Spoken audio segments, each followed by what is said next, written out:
महोत्सवाच्या दरम्यान Goan water colour association या नावाने जलरंगातील चित्रांचे प्रदर्शन गोवा मनोरंजन संस्थेच्या आर्ट गॅलरीत आयोजित केले आहे. युतीच्या काळात देश विदेशात प्रतिनिधींची हजेरी या संकुलात बऱ्यापैकी असते. त्याचमुळे या असोसिएशनच्या सदस्यांना आपल्या जलरंगातील चित्रांच्या प्रदर्शनासाठी एक चांगले व्यासपीठ लाभले आहे. गोव्यात जलरंग चित्रकारितेला लोकप्रिय बनवण्यामागे या संस्थेचा महत्त्वाचा वाटा आहे.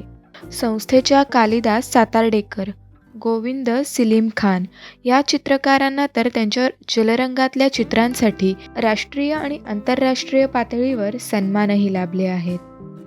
जलरंगातील चित्रकारिता त्यांनी छंद म्हणून जोपासली असली तरी त्यांनी गंभीरपणे काम केले आहे, हे या प्रदर्शनातील चित्रे पाहून लक्षात येते.